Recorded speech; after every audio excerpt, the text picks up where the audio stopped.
नेपालको संविधानबाट शिक्षक सेवा आयोग तथा अध्यापन अनुमति पत्रका साथसाथै सम्पूर्ण आयोगमूलक तयारीमा के कस्ता प्रश्नहरू सोध्न सक्छ भन्ने बारेमा आजको क्लासमा हामी छलफल गर्नेछौँ। यहाँभन्दा पहिलो क्लासमा हामीहरूले केही प्रश्नहरू छलफल गरिसकेका छौँ र उक्त क्लास हजुरले हेर्नुभएको छैन भने च्यानलमा भिजिट गरेर साथसाथै हाम्रो डिस्क्रिप्सन बक्समा यस भिडियोको डिस्क्रिप्सन बक्समा पनि उक्त भिडियो हामी राखिदिनेछौँ, त्यहाँ गएर पनि हजुरहरूले हेर्न सक्नुहुनेछ। र आजको क्लासमा चाहिँ हामीहरू यहाँभन्दा पछाडिका प्रश्नहरूको बारेमा छलफल गर्नेछौँ। यदि यहाँहरूलाई आजको क्लास प्रभावकारी लाग्यो भने भिडियोलाई एउटा लाइक गरी च्यानललाई सब्सक्राइब गरी हामीसँग जोडिन सक्नुहुनेछ। भन्दै ढिला नगरिकन हामी आजको प्रश्नहरूबाट आजको क्लास सुरु गर्न चाहन्छौँ। प्रश्नहरू सुरु गर्नुभन्दा पहिला माध्यमिक तथा निम्न माध्यमिक तहको प्रथम पत्रको रिजल्ट प्रकाशित भइसकेको छ। यहाँहरूमध्ये जति पनि शिक्षक मित्रहरूले नाम निकाल्न सफल हुनुभएको छ उहाँहरूलाई धेरै धेरै बधाई र सेकेन्ड पेपरको चाहिँ अग्रिम शुभकामना हामी दिन चाहन्छौँ। र जति पनि शिक्षक मित्रहरूले नाम निकाल्नु भएन उहाँहरू हिम्मत नहार्नुहोला, आगामी परीक्षामा पक्कै पनि हजुरहरूले नाम निकाल्न सफल हुनुहुनेछ भन्दै अब हामी प्रश्नबाटै सुरु गरौँ। 34औं नम्बरको प्रश्नबाट आज हामी आजको क्लास सुरु गर्दैछौँ। 34औं प्रश्न, नेपालको संविधानको कुन चाहिँ धारामा भाषा तथा संस्कृतिको हकको व्यवस्था गरिएको छ भनिएको छ। अप्सनहरू धारा 16, धारा 18, धारा 31 र धारा 32। पक्कै पनि हजुरहरूले चाहिँ आफ्नो कपी कलम लिएर बस्नुहोला र उत्तरको टिपोट गर्दै जानुहोला र मिले नमिलेको पनि जाँच्दै जानुहोला। पक्कै पनि यस प्रश्नको उत्तर हजुरहरूले मिलाइसक्नु भएको छ र यस प्रश्नको सही उत्तर रहेको छ अप्सन घ। नेपालको संविधानको धारा 32मा चाहिँ भाषा तथा संस्कृतिको हकको व्यवस्था गरिएको छ। त्यस्तै 35औं प्रश्न, नेपालको संविधानको कुन चाहिँ धारामा सूचनाको हकको व्यवस्था गरिएको छ।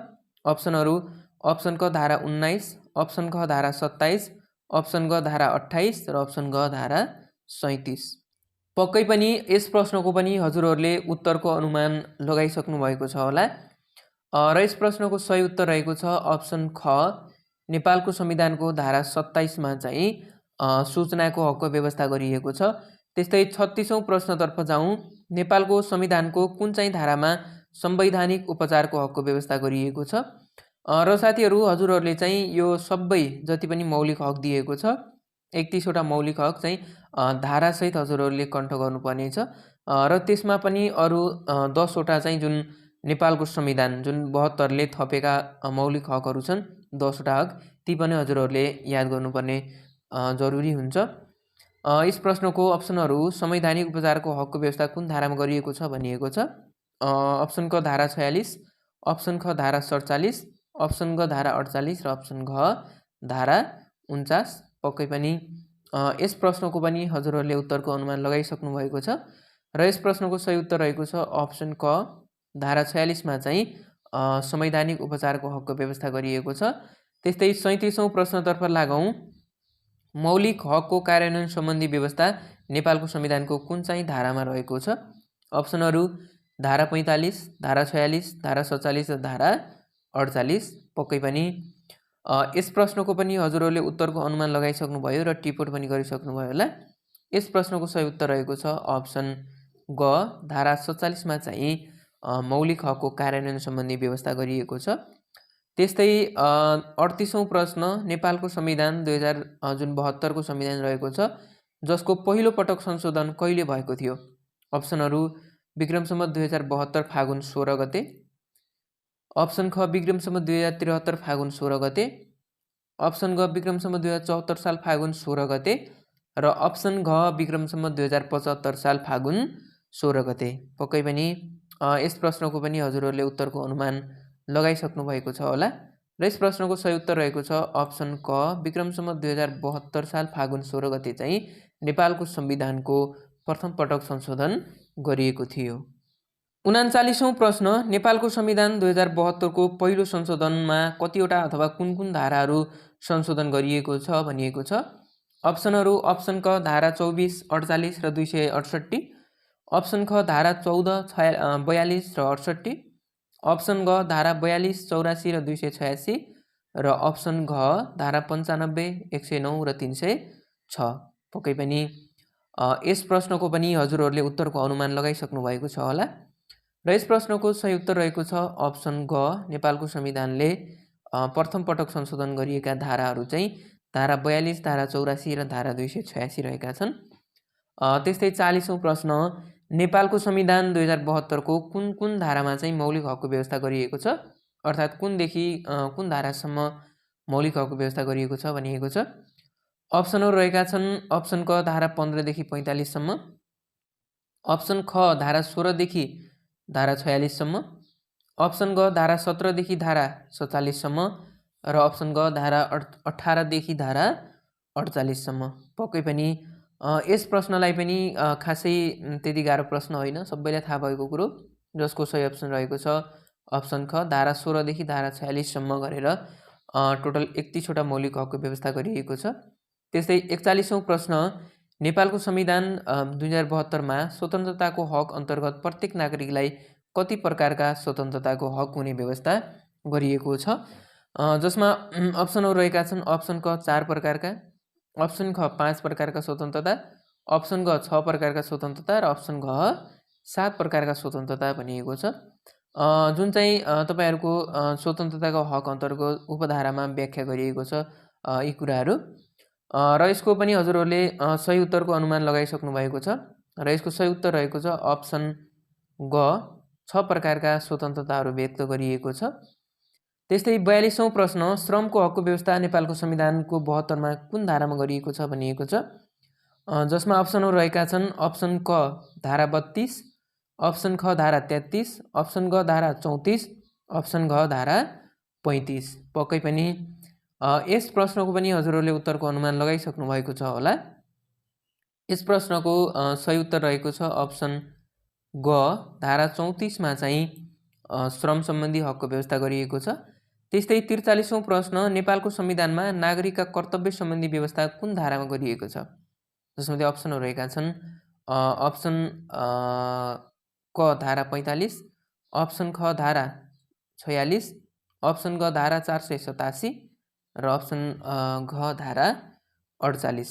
पक्कै पनि यस प्रश्नको पनि हजुरहरूले उत्तरको अनुमान लगाइसक्नु भएको छ होला र यस प्रश्नको सही उत्तर रहेको छ अप्सन घ धारा 48 मा चाहिँ नागरिकका कर्तव्य सम्बन्धी व्यवस्था गरिएको छ। त्यस्तै 44औं प्रश्न, राज्यका निर्देशक सिद्धान्त, नीति तथा दायित्व नेपालको संविधान 2072 को कुन भागमा व्यवस्था गरिएको छ।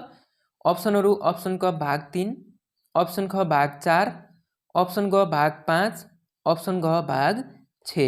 पक्कै पनि यस प्रश्नको पनि हजुरहरूले उत्तरको अनुमान लगाइसक्नु भएको छ होला र यस प्रश्नको सही उत्तर रहेको छ अप्सन ख भाग 4 मा चाहिँ राज्यका निर्देशक सिद्धान्त, नीति तथा दायित्वको बारेमा व्यवस्था गरिएको छ। त्यस्तै 45औं प्रश्न, राज्यका निर्देशक सिद्धान्तहरूको सम्बन्धमा नेपालको संविधान 2072 को कुन चाहिँ धारामा उल्लेख गरिएको छ। माथि सोध्यो भाग सोध्यो, तल चाहिँ धारा सोधेको छ, जसमा अप्सनहरू रहेका छन् अप्सन क धारा 49, अप्सन ख धारा 50, अप्सन ग धारा 51 र अप्सन ग धारा 52। पक्कै पनि यस प्रश्नको पनि हजुरहरूले उत्तरको अनुमान लगाइसक्नु भएको छ होला र यस प्रश्नको सही उत्तर रहेको छ अप्सन ख धारा 50 मा चाहिँ राज्यका निर्देशक सिद्धान्तहरूको बारेमा व्यवस्था गरिएको छ।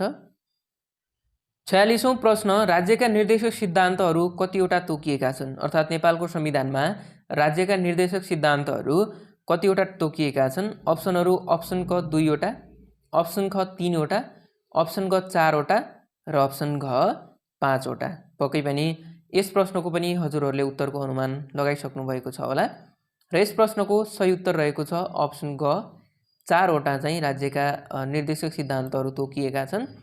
त्यस्तै 47औं प्रश्न, राज्यका नीतिहरूको सम्बन्धमा नेपालको संविधान 72 को कुन धारामा उल्लेख गरिएको छ। अप्सनहरू अप्सन क धारा 51, अप्सन ख धारा 52, अप्सन ग धारा 53 र अप्सन घ धारा 54। पक्कै पनि यस प्रश्नको पनि हजुरहरूले उत्तरको अनुमान लगाइसक्नु भएको छ होला र यस प्रश्नको सही उत्तर रहेको छ अप्सन क धारा 51 मा चाहिँ राज्यका नीतिहरूको सम्बन्धी व्यवस्था गरिएको छ। 48औं प्रश्न, नेपालको कार्यकारिणी अधिकार कसमा निहित हुने व्यवस्था रहेको छ।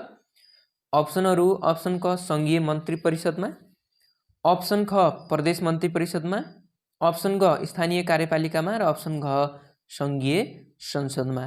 पक्कै पनि यस प्रश्नको पनि हजुरहरूले उत्तरको अनुमान लगाइसक्नु भएको छ होला। यस प्रश्नको सही उत्तर रहेको छ अप्सन क सङ्घीय मन्त्री परिषदमा चाहिँ नेपालको कार्यकारिणी अधिकार रहनेछ भन्ने संविधानमा व्यवस्था गरिएको छ।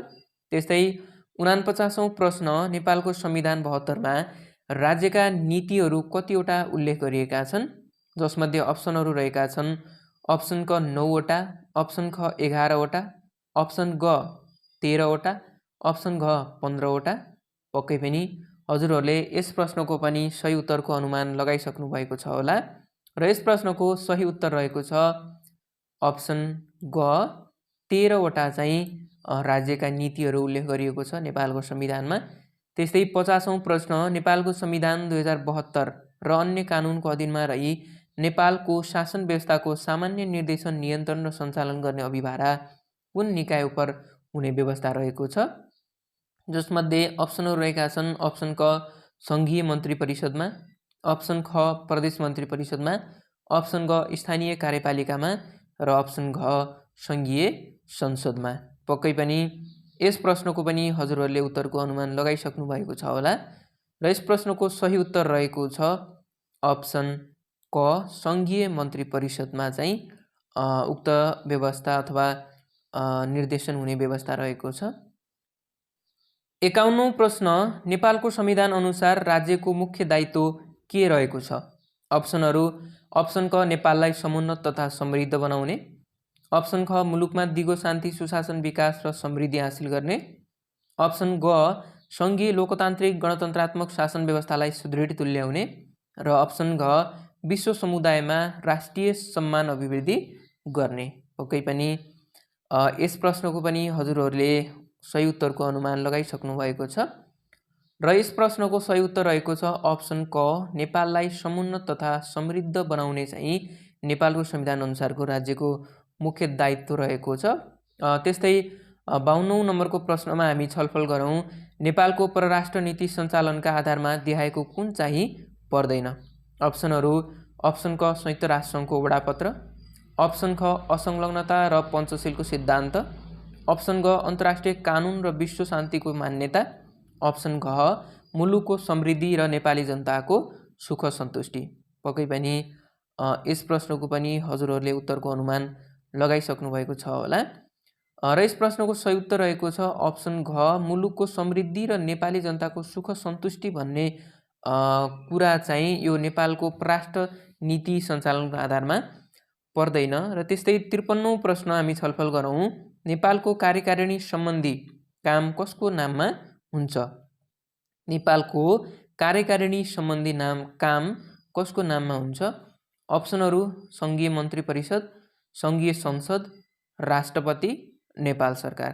पक्कै पनि यस प्रश्नको पनि हजुरहरूले उत्तरको अनुमान लगाइसक्नु भएको छ होला र यस प्रश्नको सही उत्तर रहेको छ अप्सन ख नेपाल सरकारको चाहिँ सम्बन्धी जुन कार्यकारिणी हुन्छ नेपाल सरकारमा रहेको हुन्छ। त्यस्तै 54औं प्रश्न नेपालको संविधानको कुन भागमा राज्यको संरचना र राज्य शक्तिको बाँडफाँड सम्बन्धी व्यवस्था गरिएको छ? अप्सनहरू अप्सन क भाग 4, अप्सन ख भाग 5, अप्सन ग भाग 6 र अप्सन घ भाग 7। पक्कै पनि यस प्रश्नको पनि हजुरहरूले उत्तरको अनुमान लगाइसक्नु भएको छ होला र यस प्रश्नको सही उत्तर रहेको छ अप्सन ख भाग 5। 55औं प्रश्नतर्फ लागौँ प्रदेश र सम्बन्धित प्रदेशमा रहने जिल्लाहरू सम्बन्धमा नेपालको संविधानको कुन चाहिँ अनुसूचीमा व्यवस्था गरिएको छ? र हजुरहरूले यो अनुसूची पनि एकदमै महत्त्वपूर्ण रहेको छ। अनुसूची एकदमै महत्त्वपूर्णका साथ पढ्नु होला जति पनि अनुसूची छन् र ती अनुसूचीमा के कुराहरू राखिएका छन् र ती अनुसूचीमा जुन प्रदेश अन्तर्गत जो जिल्लाहरू रहेका छन् ती जिल्लाहरू पनि याद राख्नु होला र प्रत्येक अनुसूचीमा प्रदेश सरकारको अधिकारको सूची कति छ, सङ्घीय सरकारको अधिकार सूची कति छ, स्थानीय सरकारको अधिकारको सूची कति छ, त्यहाँ जति पनि अधिकारको सूचीहरू दिएका छन् ती अधिकारको सूचीभित्र कतिवटा अनुसूची त्यो सूचीहरू रहेका छन् ती पनि याद गर्नु होला। किनकि हजुरहरूलाई थाहै छ माध्यमिक तहमा सोधेको थियो प्रश्न अधिकारको सूचीको भित्रबाट प्रश्न सोधेको थियो, त्यसकारण हजुरलाई पनि भित्रबाट पनि प्रश्न सोध्ने भएकाले ती प्रदेशको सङ्घको त्यस्तै सङ्घ प्रदेशको साझा स्थानीय तह त्यस्तै सङ्घ प्रदेश र स्थानीय तहको साझा अधिकारको सूचीभित्र जति पनि अधिकार सूचीहरू छन् ती अधिकार सूचीहरूलाई याद गर्ने हुबहु याद गर्ने कोसिस हजुरहरूले पक्कै पनि गर्नुहोला, किनकि त्यहाँबाट प्रश्नहरू सोधिरहेको छ। र 55औं प्रश्न, प्रदेश र सम्बन्धित प्रदेशमा रहने जिल्लाहरू सम्बन्धमा नेपालको संविधानको कुन चाहिँ अनुसूचीमा व्यवस्था गरिएको छ भनिएको छ? अनुसूची 3, अनुसूची 4, अनुसूची 5 र अनुसूची 6। पक्कै पनि यस प्रश्नको पनि हजुरहरूले उत्तरको अनुमान लगाइसक्नु भएको छ होला र यस प्रश्नको सही उत्तर रहेको छ अप्सन ख। अनुसूची 4 मा चाहिँ प्रदेश र सम्बन्धित प्रदेशमा रहने जिल्लाहरूको बारेमा व्याख्या गरिएको छ र सबै जिल्लाहरू त्यहाँ तोकिएको छ। ती जिल्लाहरू पनि हजुरहरूले याद गर्नुहोला। उक्त जिल्लाहरू पनि सोध्न सक्छ।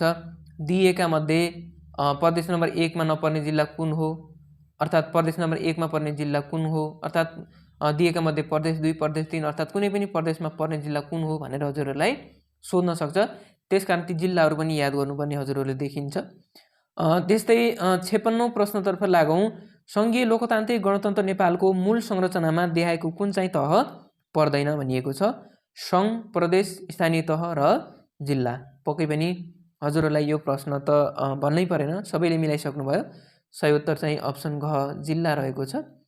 सङ्घीय लोकतान्त्रिक गणतन्त्रको नेपालको मूल संरचनामा चाहिँ यो 3वटा सङ्घ, प्रदेश र स्थानीय तह पर्छ, तर जिल्ला भने चाहिँ यिनीहरूको यो मूल संरचनाभित्र पर्दैन। साथीहरू, आजलाई यति नै प्रश्न छलफल गरौँ। आज थोरै घाँटीको समस्या भएको कारणले हामी धेरै प्रश्न छलफल गर्न सकेनौँ। घाँटीको समस्याले स्वरमा त्यस्तै समस्या देखिएको छ भने हामीलाई माफ गर्नुहोला, थोरै घाँटीमा समस्या देखियो। बाँकी प्रश्नहरू चाहिँ हामी आउँदा क्लासहरूमा छलफल गर्नेछौँ। र यदि यहाँहरूलाई आजको क्लास चाहिँ प्रभावकारी लाग्यो भने भिडियोलाई पक्कै पनि एउटा लाइक गरिदिनु होला। मैले अनुरोध नै गरेँ हजुरहरूलाई, एउटा लाइक गरी च्यानललाई सब्सक्राइब गरी हामीसँग जोडिन सक्नुहुनेछ। र कुनै ठाउँमा कन्फ्युजन भेटाउनु भयो भने पक्कै पनि हामीहरूलाई कमेन्ट गर्नुहोला र कुनै ठाउँमा कमी कमजोरी नै भेटाउनु भयो भने पनि हामीहरूले हजुरहरूले सुझाव पनि दिन सक्नुहुनेछ कमेन्ट बक्समा। त्यस्तै अन्य थप सामग्रीको लागि चाहिँ हाम्रो भाइबर ग्रुप रहेको छ च्यानलको डिस्क्रिप्सन बक्समा, साथै यस भिडियोको डिस्क्रिप्सन बक्समा पनि हामी भाइबर ग्रुपको लिङ्क राखिदिनेछौँ, जहाँबाट हजुरहरूले विभिन्न किसिमका सन्दर्भ सामग्री पिडिएफहरू पाउन सक्नुहुनेछ। त्यहाँ जोइन हुनुहोला भन्दै आजको क्लासलाई चाहिँ हामी यही अन्त गर्न चाहन्छौँ। बाँकी अन्य तयारीमूलक क्लासहरू लिएर फेरि पनि हामी उपस्थित हुनेछौँ। तबसम्मको लागि हामीहरूलाई बिदा दिनुहोस्। हवस् त, नमस्कार।